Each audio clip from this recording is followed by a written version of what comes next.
안녕하세요. 대검문다 모종입니다. 이제 가을이죠. 계절이 무르익어 가고 있습니다.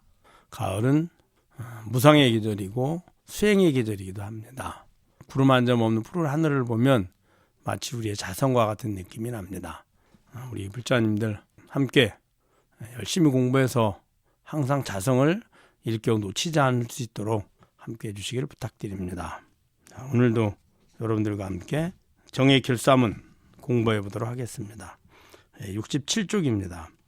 도선의 깊이에 따라 외도선, 범부선, 이승선, 대승선, 최상승선이 있는데 자세한 것은 선원제전 집도서, 선원제전 집도서에 실려 있던 내용과 같습니다. 되어 있습니다. 자, 여기서 말하는 외도선이란 그 당시에 외도들, 즉 브라만들이 하는 선입니다. 이 선은 색계천에 환생하는 걸 목적으로 합니다. 그래서 고요한 선정을 구해서 색계천에 환생하는데, 초선에 들었던 선정에 들었던 경험 있는 사람은 초선천에 환생을 하고, 이선천, 삼선천, 사선천, 그래서 초선정, 이선정, 삼선정, 사선정의 자신의 선정의 깊이에 따라서 환생을 하게 됩니다. 그 색계천을 다른 말로 브라만천, 브라만천이라서 그 브라만천에 환생하기를 목적으로 하기 때문에 브라만교 이렇게 얘기도 하는 겁니다. 그래서 이제 외도선이고요.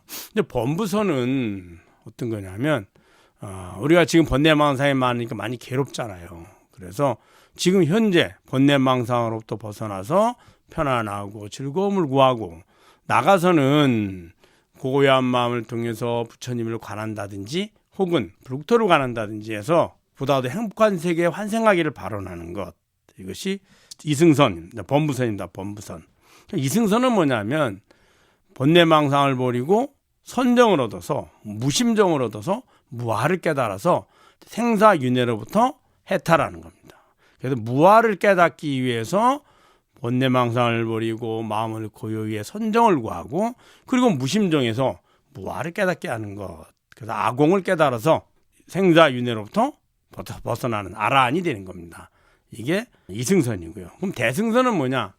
대승선은 육바라밀을 실천해서 무아를 깨달아서 아공도 얻고, 그 다음에 저 밖에 대상들도 실체하지 않은 내 마음의 환영임을 확실하게 알아서 법공도 깨닫는 겁니다. 그래서 아공과 법공을 깨달아서 보살이 되는, 보살을 목표로 하는 것이 바로 대승선입니다. 그럼 최상승선은 뭐냐면, 최상승선은 이미 내게 있는 진여 자성을 찾는 겁니다.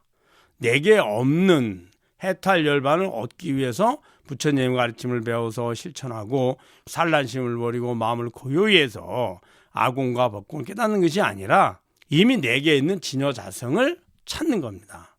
그 진여 자성만 찾으면 아공과 법공을 동시에 알게 되거든요. 그리고 그 자리가 바로 해탈 열반의 자리이고요. 그래서 최상승선이란 지금 내게 있는 본래 부처인 자리, 본래 청정한 자리를 깨닫는 거죠. 즉 찾는 겁니다. 찾아서 알아차리는 거죠. 그 알아차리는 걸 견성 이렇게 한 겁니다. 최상승선, 최상승선은 조사선, 조사선이 명칭이 변경된 간화선, 이것이 바로 최상승선이라고 합니다. 이런 것들은, 자세한 것은 선원 제전 집도서에 실려 있다, 이렇게 했습니다. 자, 한번 볼까요? 그 다음을 보면, 지금 논하는 마음의 성품이 본디 깨끗하고 번뇌가 본래 공이라는 뜻은 최상승선에 해당합니다. 우리의 중생 성품이 본심 청정, 본래 청정하고, 이 본심 청정이 왜 중요하냐면 이승선이나 대승선 혹은 범부선까지도 우리의 마음은 끊임없이 욕망과 집착으로 해서 오염되어 있다. 그래서 이 오염된 마음을 점점 정화시켜서 청정하게 만들어야 된다. 그래서 그 청정해져서 그 마음의 본성인 자성을 깨달아야 한다. 이렇게 하는 것이 바로 선인데, 최상승선에서는 본래 우리는 청정하다. 그런데 왜 그런 우리가 중생이 됐고, 왜 우리가 생로병사를 하며 왜 우리의 마음이 오염됐다고 생각하는가? 마음을 나로 착각했다는 거예요. 마음의 주인은 욕심이 있을 때나 욕심이 없을 때나 똑같습니다. 예를 들어 오염된 마음, 욕심이 많은 마음, 누구 마음이죠? 내 마음이죠. 또 욕심을 다 버리고 청정해진 마음, 누구 마음이에요? 똑같은 내 마음입니다. 즉 나는 욕심이 있지도 않고 없지도 않습니다. 본래 욕심은 내 마음에 있는 거죠. 자, 그러면은 본래 나는 욕심이 있는 곳이 아니기 때문에 청정하죠. 그리고 그 자리는 깨끗하게 할 필요가 없습니다. 이미 청정하니까. 그리고 그 자리에 가면 본래 생로병사도 없습니다. 생로병사는 내 몸이 하는 일입니다. 몸이 태어나면 반드시 나이를 먹게 되고, 그리고 아프기도 하고, 그리고 결국에는 늙고 병도 죽음에 가게 되는 겁니다. 그러나 태어나서 죽을 때까지 내 몸이죠. 즉 나는 변하지 않고 몸이 시간이 지남에 따라 변해서 죽음에 가게 되는데, 그 과정이 생로병사죠. 즉 변하지 않는 나에게는 생로병사가 없습니다. 또 마음을 볼까요? 괴로운 마음이 있고 즐거운 마음이 있습니다. 우리의 삶의 근본 목적은 즐거움, 즉 행복을 구하는 겁니다. 괴로운 마음에서 즐거운 마음을 구하고, 불만족에서 만족을 구하는 겁니다. 불편함에서 편안함을 구하고요. 자, 불편한 마음이나 편안한 마음이나 주인은 동일하고요. 괴로운 마음이나 즐거운 마음이나 주인 동일합니다. 불만족한 마음이나 만족한 마음이나 주인은 동일합니다. 이것이 이번만 아니라 매 순간순간 끊임없이 불만족에서 만족을 구하려고 애를 쓰는데, 그 주인인 자성은 한 번도 변한 적이 없습니다. 다 똑같습니다. 그러니까 하루 종일 마음이 일어날 때마다 지금의 불편함이나 불만족, 괴로움에서 만족하고 편안하고 즐거움으로 바꾸려고 하죠. 그것이 10번만 되겠습니까? 100번, 1000번, 10,000번을 우리는 매 순간 그렇게 선택하고 바꾸려고 합니다. 그런데 주인인 자성은 한 번도 바뀐 적이 없습니다. 그래서 하루 종일 마음이 일어나지만 그 마음이 100개든 1000개든 10,000개든 혹은 1억 개든 마음의 주인은 다 나인 겁니다. 내 마음이죠. 즉 마음은 변하지만 마음의 주인은 변하지 않는다. 그 변하지 않는 마음의 주인, 변하지 않는 몸의 주인, 그 주인은 동일합니다. 이것이 바로 진여자성, 진여란 변하지 않는다 이런 뜻이고요. 참으로 변하지 않는다 이런 뜻이고, 자성, 그게 바로 나다, 나의 본성이다 이런 뜻입니다. 그 진여자성의 모습이 본래 깨끗하고 본래 성불인 겁니다. 그리고 그 상태에도 보면 마음이나 혹은 우리가 보여지는 모든 대상들이 자성이라는 것에 비춰진 내 마음의 허상들이거든요. 마음의 모습입니다. 실체하는 것이 아니라 마음의 허상들이죠. 그래서 여무환포영 이렇게 말씀하셨죠. 이러한 가르침을, 이러한 지혜를 믿고, 그리고 내게 지금 있는 누구나 다 나가 있잖아요. 그 나를 찾는 것, 이것이 바로 최상승선이다 이런 말입니다. 해탈 열반을 얻는 방법이 아주 다양한 방법이 있습니다. 그 중에서도 진여자성을 확실히 믿고, 그리고 자성을 찾는 방법이 제일로 쉽습니다. 제일로 쉽고 가장 빠른 길입니다. 자, 그러나 이 수행은 어느 정도 공력이 필요하기 때문에 초심자에게는 방편으로 번뇌를 다스리는 법을 알려주지 않을 수 없습니다. 그래서 이렇게 이해하고 바로 실천하려면 근기가 필요합니다. 지혜가 필요하죠. 지혜와 공덕이 많은 사람일수록 빨리 이해할 수 있게 되거든요. 근데 보통 사람들은 대부분이 이해를 하지 못합니다. 그리고는 내가 지금 했던 방법, 내가 지금까지 해왔던 방법을 고집하죠. 수행 방법이든 어떤 방법이든 신행생활이든 고집합니다. 이게 제일로 쉽고 제일로 맞는 방법이야 이렇게 생각을 합니다. 그래서 이런 방법을 알려주더라도 믿거나 혹은 실천하지 않고 비방하거나 혹은 의심하게 됩니다. 근데 그런 사람들을 위해서 이 방법이 진여자성이 본래 있다는 걸 알 수 있도록 방편을 알려줘야 된다는 거죠. 그게 바로 이제 이러한 알 수 있도록 번뇌망상을 버리고 마음을 고요히 해 가면서, 그러면은 번뇌망상을 버리고 마음을 고요히 하면 고요히 할수록 번뇌망상이 없어지니까 마음이 편안하고 즐거워지거든요. 그리고 번뇌망상이 일어나는 원인이 뭐냐면 욕심인데, 욕심을 저절로 버리게 됩니다. 마음이 고요해지면 욕심을 버려야 고요해지기 때문이에요. 자, 그러면 욕심이 많으면 지나치면 우리는 악행을 하게 됩니다. 그런데 수행하는 사람이 번뇌망상을 버리려고 하면 욕심을 줄여야 되고, 그 줄여가는 것이 점점점 심화돼서 선정을 이루는 건데, 그렇게 하다 보면 욕심이 주니 악행으로부터 멀어지게 선행을 실천하게 되고, 그리고 마음이 고요해지니 편안하고 즐겁죠.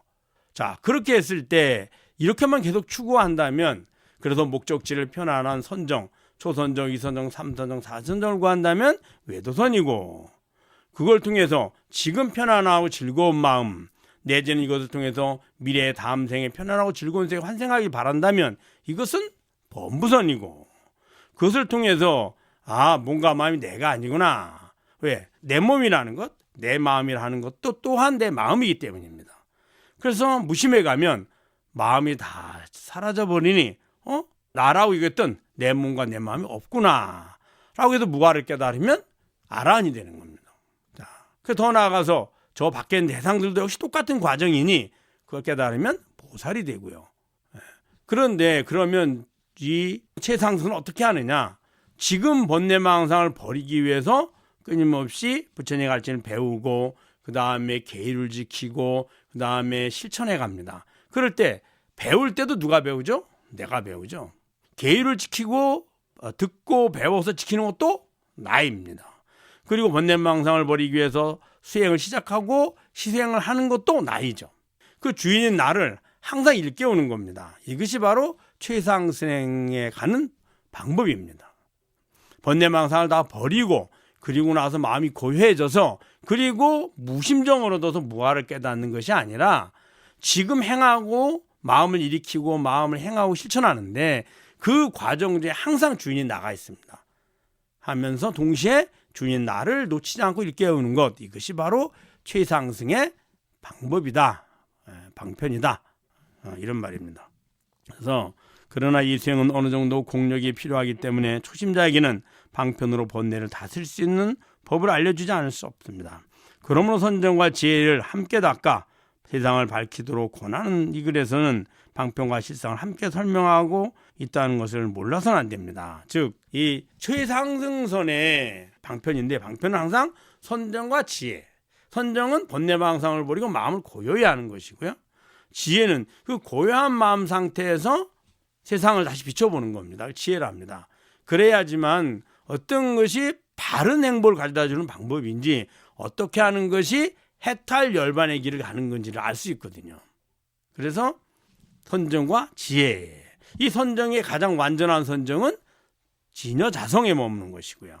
그걸 진여삼매라고 합니다. 그 왜 그러냐 하면 다른 선정은 내가 열심히 노력해서 얻어서 머물게 되는데 그 머물게 된 선정은 오래 갈 수가 없습니다.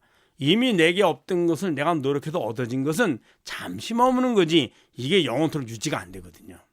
그래서 그 선정은 불완전한 선정입니다. 내가 집중해서 노력할 때만 선정에 들어있지 그렇지 않으면 다시 원상태인 번뇌망상으로 돌아가거든요. 근데 진여자성은 어떨까요? 한 번만 알아차려 놓으면 여러분들이 번뇌망상이 아무리 일어나도 그 마음의 주인은 나잖아요. 뭐 번뇌망상이 사라지고 마음이 일심이 돼도 그 일심의 주인도 나고 그 일심의 주제까지 내려놔서 무심이 돼도 무심의 주인은 나입니다. 즉 그 자성에 머물면 굳이 번뇌망상을 없애려고 버리려고 노력할 필요가 없죠. 번뇌망상을 버리고 선정을 구하려고 애를 쓸 필요도 없다는 겁니다. 이것이 바로 진여삼매다. 또 일행삼매라고도 합니다.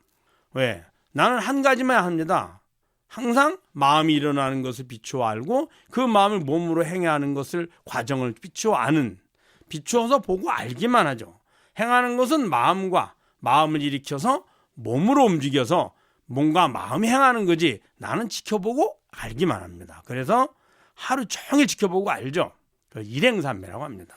자, 볼까요? 그래서 여기서 뭐라 했냐면 그러므로 선정과 지혜를 함께 닦아 세상을 밝히도록 권하는 이 글에서는 방편과 실상을 함께 설명하고 있다는 것을 몰라서는 안 됩니다. 그래서 방편도 실상도 함께 설명하고 있다 이 말입니다. 자, 방편과 실상에서 선정과 지혜의 이름과 뜻이 다를지라도 공부의 요체는 본인 스스로 믿음에서 물러나지 않고 이것으로 자신을 극복하여 생사 공부를 마무리하는 데 있을 것입니다. 있을 뿐입니다. 즉 방편과 실상이 여러 가지가 있다 하더라도 근본은 우리의 본성인 본래 나인 진여 자성, 변하지 않는 본래 나의 성품인 진여 자성을 깨닫는 데 있다. 이것을 놓치면 안 된다는 겁니다. 방편은 어떠한 것이라도 만약 진여 자성을 깨닫는 것을 내려놓고 내가 마음의 고요함을 구하거나 혹은 부처님을 관하거나 혹은 선정을 구하거나 혹은 내가 공덕을 지으려고 하거나 이런 것들은 다 최상승법이 최상승선에 맞는 방편이 아니라는 거죠. 그 다음을 볼까요? 지도론에서 보통 세간의 일을 하는데도 힘을 쏟지 않으면 안 되는데 하물며 부처님의 깨달음을 배우는데 선정이 힘들지 않고서야 되겠는가라고 하면서 개성을 덧붙였습니다. 이 말은 우리가 예를 들어서 돈을 벌려고 해보십시오. 하루에 10만 원을 버는 것도 쉬운 일이 아닙니다. 일을 해야만 합니다. 애써서. 하루에 100만 원 벌려면 어떨까요? 더 집중해서 일해야 되죠. 하루에 1억을 버는 사람은 어떨까요? 엄청난 집중력과 엄청난 능력이 필요합니다. 자, 그러면은 이런 것들이 하루에 10만 원을 벌든 하루에 100만 원을 벌든 하루에 1000만 원을 벌든 이것이 나에게 행복에 도움이 되기 위해서 버는 건데, 그렇게 한 방법들은 늙고 병들고 죽음에서 벗어날 수 없습니다. 가장 두렵고 가장 고통스럽고 가장 슬픈 늙고 병들고 죽음에서 못 벗어나죠. 오직 부처님의 가르침을 배우고 실천하는 것, 즉 진여자성을 깨닫는 것만이 늙고 병들고 죽음에서 벗어납니다. 이 늙고 병들고 죽음에서 벗어난 해탈 열반을 얻으려고 하는데, 이 귀중한 수백억으로도 심지어는 더 수십조 원으로도 해결 못하는 늙고 병들고 죽음에서 벗어나는 법을 배우고 얻으려고 하는데, 어떻게 방만하게 대충 그냥 얼렁뚱땅 되겠습니까? 그 이야기입니다. 그래서 집중해서 열심히 최선을 다해서 수행을 해야만 한다라고 지도론에서 말씀하셨다는 겁니다. 여러분 잘 아셨죠? 여러 번 듣고 스스로 한번 참고하고 그리고 지혜를 얻어서 다시 찾아보시기를 당부드립니다. 다음 시간에 뵙도록 하겠습니다. 감사합니다.